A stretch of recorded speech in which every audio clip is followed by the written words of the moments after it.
Buenas tardes, profesor. Nosotros somos el grupo número 12, conformado por 10 participantes. Eh, Primero vamos a comenzar mostrando sobre las bibliografías, que son en, las que utilizamos en este tema. A continuación, les voy a presentar a los estudiantes que conforman el grupo, que son Michelle Dayanara, José Iván, Roberto Lisandro, Daniela Alexandra, Mónica Karina, Yalmar Miguel, Alison Emilia, Miguel Ángel, Nancy Judith y mi persona, Paula Lorena. Sobre el tema de neurotransmisores de división. Los neurotransmisores son mensajeros químicos del cerebro que pueden enviar señales excitatorias. Para una neurona genera un impulso eléctrico, se trata de una médula que produce almacenar y liberar desde la neurona hacia el sinapsis. Función de neurotransmisores. Los neurotransmisores pueden clasificarse como excitatoria o inhibitoria. La función de los neurotransmisores excitatoria es activar receptores en la membrana y postsináptica, aumentar los efectos de potencial y de acción.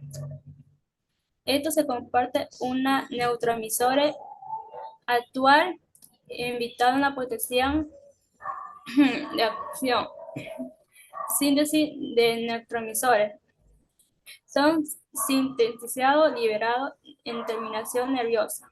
A nivel de la hendidura, luego liberado de los neurotransmisores, sigue ligando una proteína receptora y membrana. La celular es de tejido diana. El tejido puede entonces excitarse y inhibirse a modificación funcionalmente. A continuación, mi compañero. Vamos a ver en este momento la cascada de transducción de señales. Ese es un proceso en el que el neurotransmisor modula el funcionamiento de una neurona. Tenemos y consta de 4 fases bien diferenciadas. La primera fase se llama primer mensajero o neurotransmisor. Lo primero que ocurre es que el neurotransmisor se engancha al receptor metabotrópico. Este cambia la configuración del receptor, permitiendo que pueda encajar en una sustancia denominada proteína G. Esta unión del receptor de la proteína G y la excitación de la enzima en la cara interna de la membrana provoca la liberación del segundo mensajero. Vamos a la fase 2, que es segundo mensajero. La proteína en la liberación de la enzima de la proteína G del segundo mensajero, que es la misión de viajar hasta la neurona, forma y se encuentra con una quinasa o una fosfatasa. Este segundo mensajero se engancha a una de las dos sustancias activando las mismas. Vamos a la fase 3 o tercer mensajero, conocido como quinasa o fosfatasa. Si el segundo mensajero se une a una quinasa o fosfatasa, el encuentro de la quinasa va a provocar que active y libere la fosfolipasa, mientras que si se une el segundo mensajero a una fosfatasa, inhibirá la fosforilación. Así da determinación a la creación de más proteínas. Tenemos el cuarto fase de fosfoproteína. La quinasa se activa, desencadenando la fosfolipasa, que es mandar la fosfoproteína al ADN neuronal. La fosfoproteína desencadenará la activación de un gen, una proteína, que son respuestas biológicas que transmiten a la neurona. Cuando se activa la fosfatasa, se encarga de destruir a la fosfoproteína, lo que provoca el determinado proceso de fosforilación. A continuación se va a hablar de lo que son neurotransmisores convencionales y no convencionales. Los neurotransmisores convencionales son moléculas pequeñas que de estructuras relativamente comunes y se encuentran en todo el sistema de lo que es nervioso. Y en esto presentamos algunos ejemplos de los neurotransmisores convencionales, que se incluye lo que es la acetilcolina, que es ACH, que es la principal transmisión de excitador del sistema nervioso y periférico. También encontramos lo que son la gamba. Gamba dice que es la principal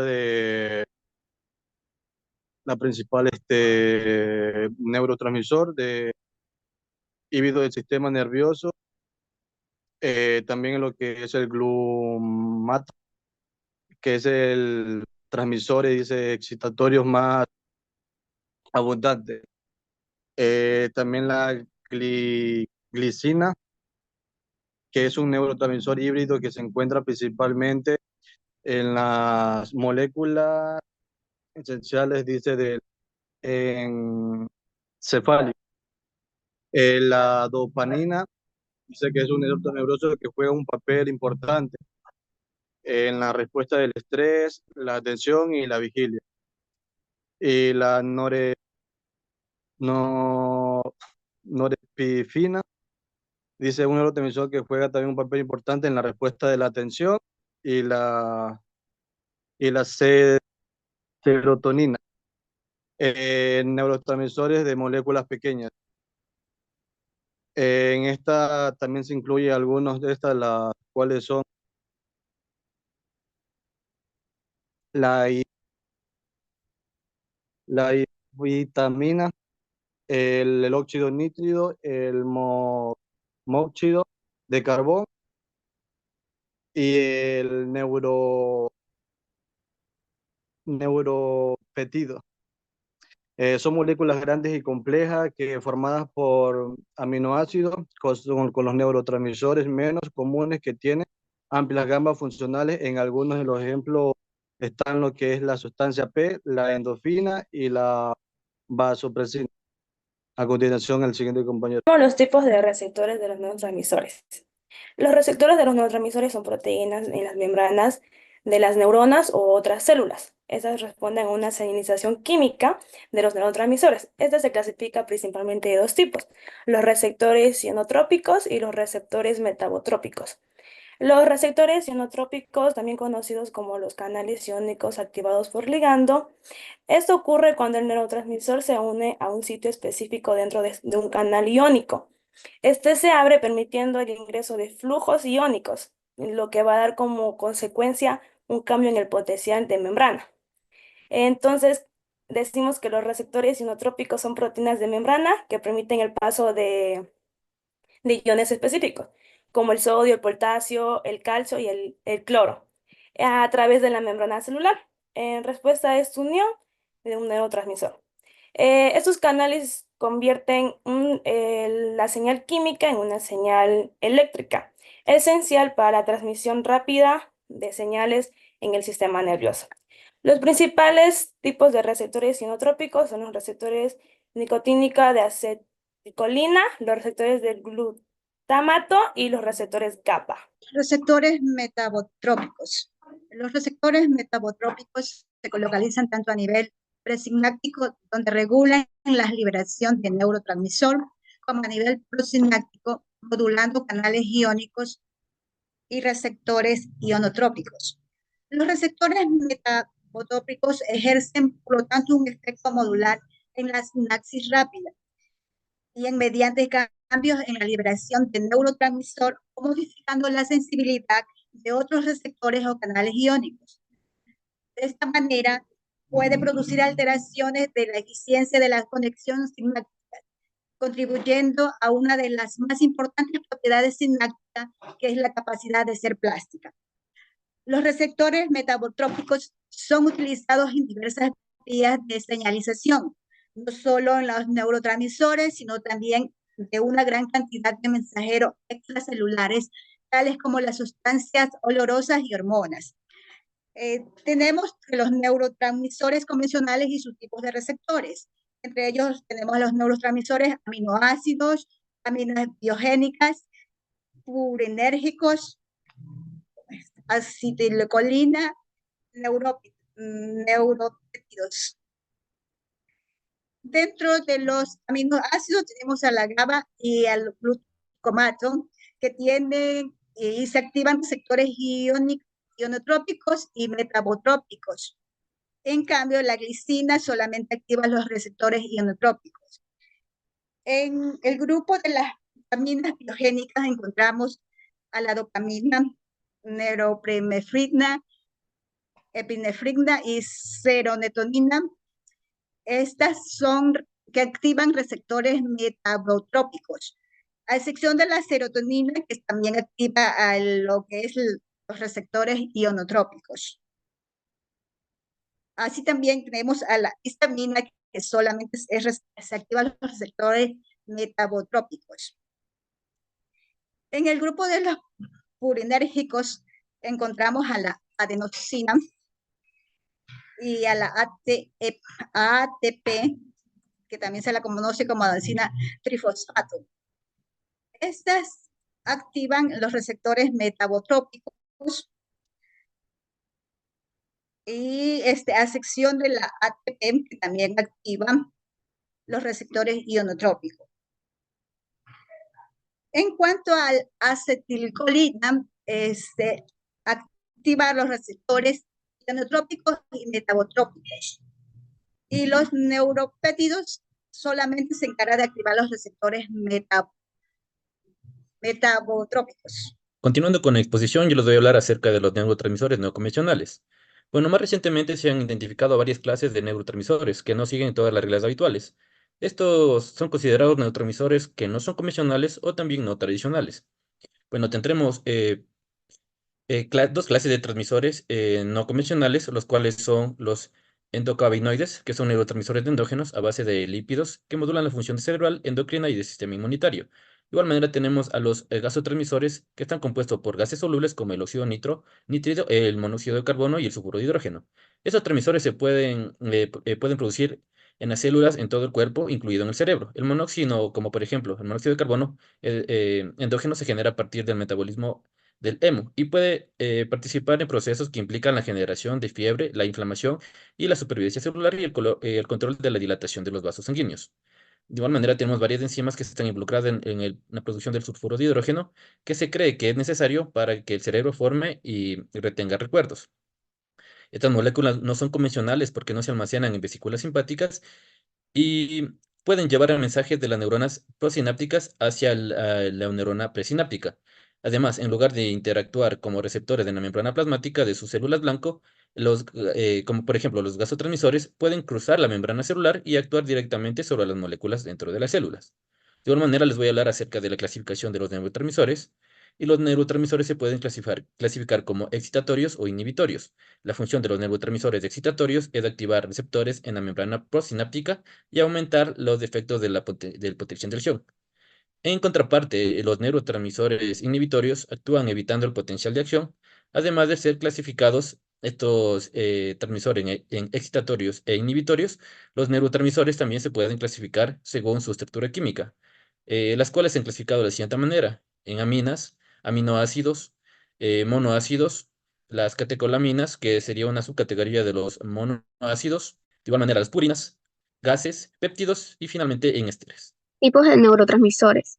La dopamina es un neurotransmisor que se encuentra en el cerebro y es responsable de regular los sistemas de recompensa y motivación. Esta se libera cuando se experimenta algo placentero o se logra un objetivo deseado. También está involucrada en la regulación de movimiento, el aprendizaje y la memoria. Se produce principalmente en las neuronas dopaminérgicas del área tegmental ventral y la sustancia negra en el tronco encefálico. La dopamina es también una neurohormona liberada por la hipotálamo, donde su función principal es inhibir la liberación de prolactina del lóbulo anterior de la hipófisis. La dopamina cumple funciones neurotransmisoras, activando los 5 tipos de receptores de dopamina, D1, D2, D3, D4 y D5. Niveles bajos de dopamina pueden estar asociados en trastornos como la depresión, la adicción y la enfermedad del Parkinson. Por otro lado, niveles adecuados de dopamina pueden mejorar el estado de ánimo, la motivación, el bienestar emocional y físico en general. Serotonina. La serotonina es un neurotransmisor que se sintetiza a partir del aminoácido L-triptófano, procedente de la dieta, que se incorpora a las neuronas. Serotonina está implicada en la regulación de la conducta, sueño, trastornos de alimentación, síndrome cardioide, patología gastrointestinal y regulación termonocitiva. La serotonina se produce en el cerebro y intestinos. La mayoría de serotonina en el cuerpo, entre 80 y 90%, puede ser encontrada en en el tracto gastrointestinal. Igualmente, puede encontrarse en las plaquetas de sangre y el sistema nervioso central. Se distribuye por todo el organismo y ejerce múltiples funciones. Participa en procesos patológicos comunes como migraña, bulimia, ansiedad, demencia, respuesta al alcohol, síndrome cardioide y depresión. La noradrenalina, también conocida como norepinefrina, es una catecolamina que actúa como una hormona, como un neurotransmisor. Es sintetizada en las glándulas suprarrenales y en las neuronas del sistema nervioso simpático. Su síntesis se realiza a partir del aminoácido tirosina, que se convierte en luego dopamina, finalmente en noradrenalina. Su función principal también está en el sistema nervioso central, conocida como SNC. La noradrenalina está implicada en la regulación del estado de ánimo. También la hormona del sistema nervioso simpático, el sistema nervioso periférico. La noradrenalina es liberada por las neuronas simpáticas prostaglandinares y actúan sobre los receptores adrenérgicos alfa y beta. Esto conduce a efectos como vasoconstricción, aumento de la frecuencia cardíaca, liberando de glucosa desde el hígado. También la noradrenalina es usada en el uso clínico. También el tratamiento de la noradrenalina se utiliza en situaciones de shock séptico para incrementar la presión arterial mediante del vasoconstricción. Adrenalina o conocida como epinefrina. También es conocida como epinefrina, es una catecolamina y una hormona que se produce en la médula suprarrenal, al igual que la noradrenalina, que se sintetiza aminoácido tirosina. La función de la adrenalina principalmente da una respuesta o lucha o huida. La adrenalina también prepara al cuerpo a una rápida respuesta, situación de emergencia. Incrementa frecuencia cardíaca, a la presión arterial y los niveles de glucosa en sangre.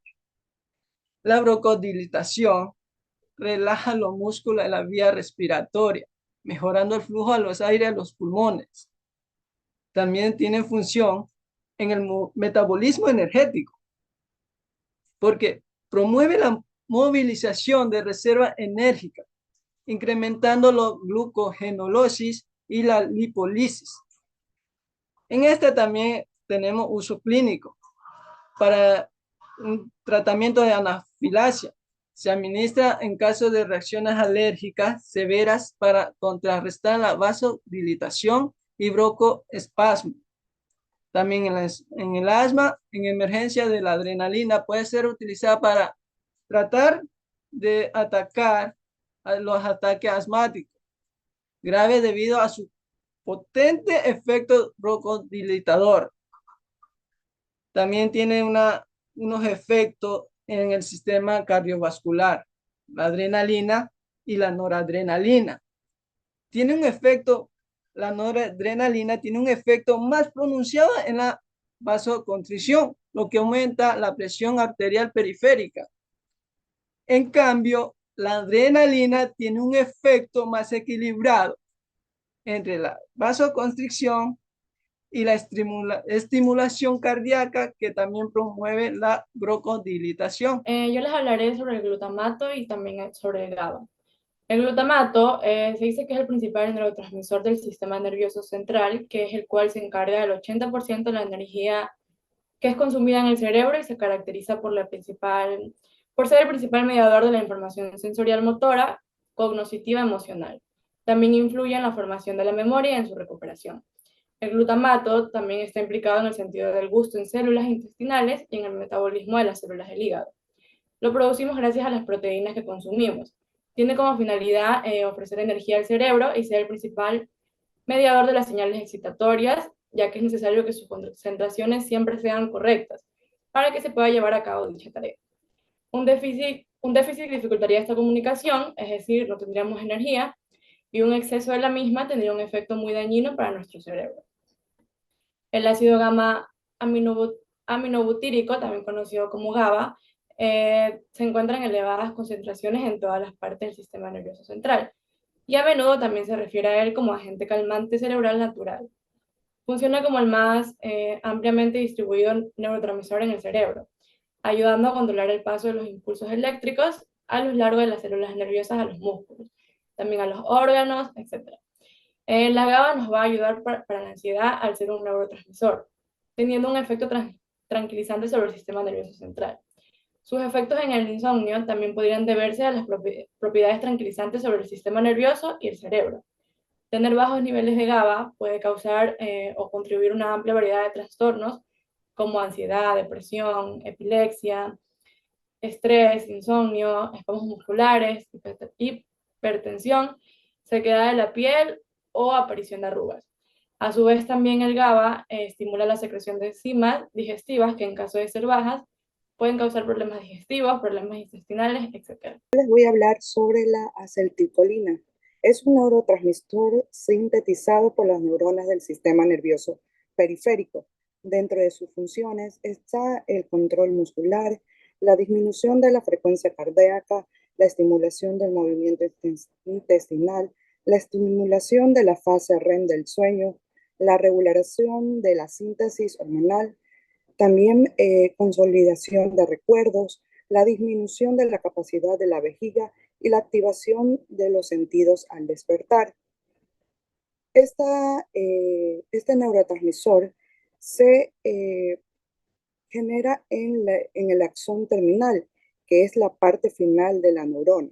Aquí la enzima acetilcolina A más la colina se une por la enzima polinaceltic transferasa, que genera la acetilcolina.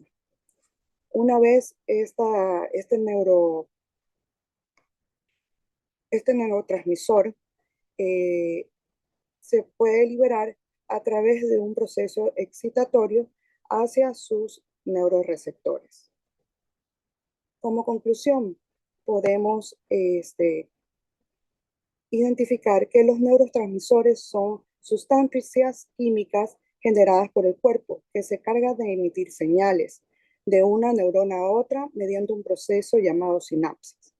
Pueden inhibir o excitar la actividad de la neurona postsináptica. Como pudimos escuchar, su función principal, los neurotransmisores, es regular la transmisión de impulsos nerviosos entre neuronas. Algunos neurotransmisores son excitatorios, aumentando la probabilidad de que una neurona dispare un potencial de acción, mientras que otros son inhibidores, que disminuyen dicha probabilidad.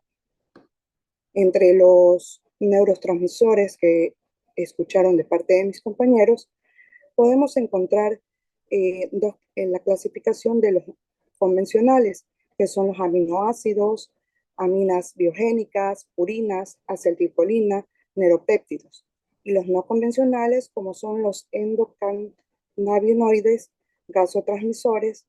Cada uno de ellos interactúa con diferentes receptores en las células postsinápticas, produciendo efectos diversos. Muchas gracias por su atención.